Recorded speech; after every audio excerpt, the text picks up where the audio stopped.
يا اهلا وسهلا بيكم في حلقتنا الجديدة ومهمة جدا جدا جدا. هلو مزار.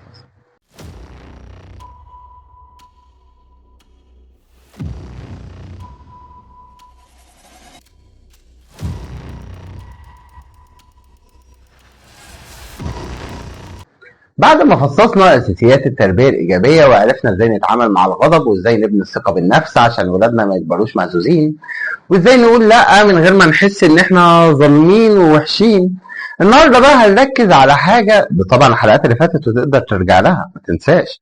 هنركز على حاجة احيانا بنعتبرها دلع او مجرد تسلية، لكنها في الحقيقة اكسجين طفلك عشان يكبر صح: اللعب الحر. كتير من الاهالي بيقعوا في فخ ان هم يملوا جدول اطفالهم بالحصص والدروس والنوادي.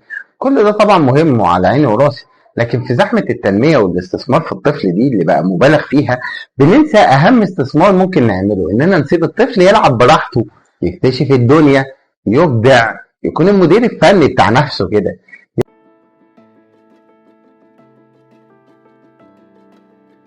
ببساطة كده اللعب الحر ده هو اللعب اللي طفلك بيختاره بنفسه، بيوجهه بنفسه، بيحدد قواعده بنفسه من غير تدخل مباشر مننا ككبار.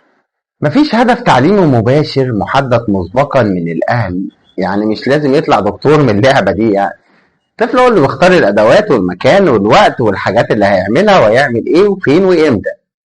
أما اللعب الموجه فده بقى اللي بنبقى بنعلمه فيه حاجة، مهارة معينة مثلا زي البازل بنعلمه إزاي يركبه، أو لعبة بتعلمه قواعدها إيه. ده مهم طبعا بس مش بديل عن اللعب الحر. أصل عمر المذاكرة ما هتكون بديل عن الأكل، دي حاجة ودي حاجة.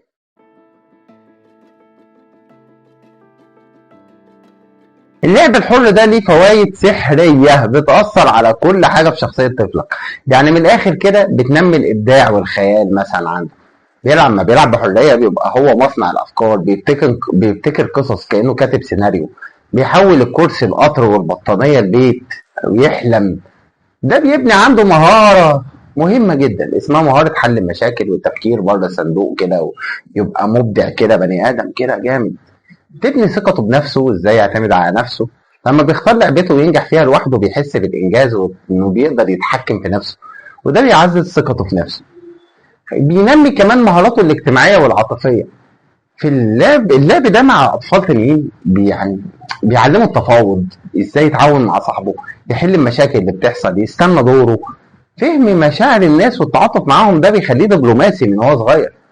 تطوير مهاراته الحركية الدقيقة دي مهم جدا، سواء كان بيطلع على شجرة، بيجري زي الحصان، بيبني برج بالمكعبات أعلى من برج القاهرة حتى. كل ده بيطور عضلاته الكبيرة والصغيرة وبيساعده على التآزر بين عينه وإيده، بيقلل التوتر وبيعمل له تفريغ عاطفي. اللعب ده وسيلة الطفل عشان يعبر عن مشاعره المكبوتة أو الضغوطات اللي بيحس بيها لما بيلعب بحرية. بيفرغ طاقته السلبية كده وبيطلع من اللعب وهو هادي ومبسوط. بيبني مهارات زي حل المشاكل والتفكير النقدي. لما بيواجه تحدي في لعبته زي البرج اللي بناه ده وقع، بيبدأ يفكر ويجرب حلول تانية ومختلفة لحد ما يوصل لحل. يعني تقدر تقول بتطلع المحقق كونان اللي جواه. بيكتشف نفسه وميوله من اللعب الحر اللي هو بيلعبه ده. الطفل بيكتشف هو بيحب ايه وبيكره ايه نقاط قوته وايه نقاط ضعفه، الحاجات اللي بتخليه يبدع بقى ويكتشف نفسه بنفسه.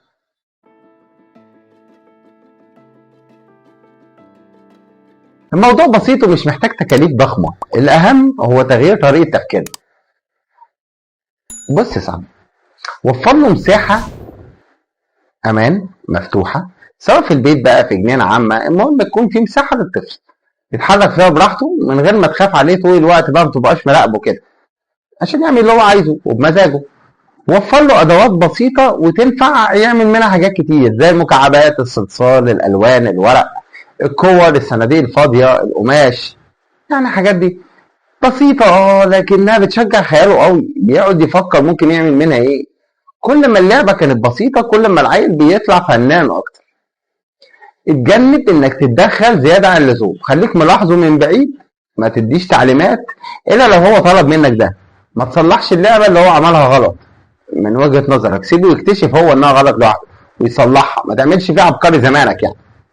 قلل وقت الشاشات، التلفزيون والموبايل والتابلت دول اعداء للعب الحر، وبتخلي الطفل مستهلك للمعلومات مش مبدع.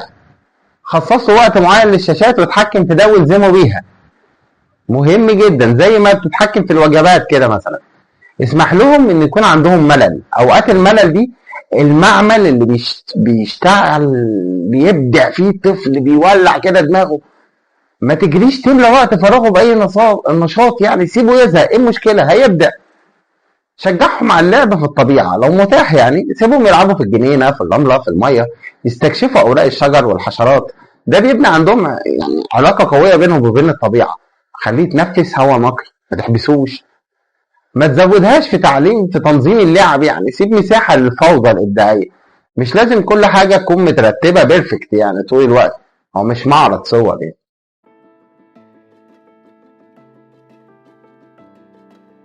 خصصوا كل يوم على الأقل ساعة أو نص ساعة يكون وقت اللعب المقدس. مهم جدا اللعب ده. خلال الوقت ده مهم تلعب، العب براحتك، اعمل اللي انت عايزه. مفيش واجب، مفيش أوامر، مفيش أوامر، مفيش أوامر. مفيش شاشات. يا بخت اللي يقدر يعمل كده يعني. الأهل يكونوا موجودين لكن كملاحظين أو مساعدة زي ما قلنا، عند الطلب بس. يعني مش موجودين بس في ظاهرين، يعني مش جوه الموضوع أوي. سيبوا الطفل يختار اللي يلعب بيه وازاي يلعب ومع مين. خلوا بالكم يا جماعة، اللعب الحر ده مش ترفيه أو تضييع وقت، ده استثمار حقيقي، وهتعرفوا أهميته في شخصية ابنك لما يكبر شوية.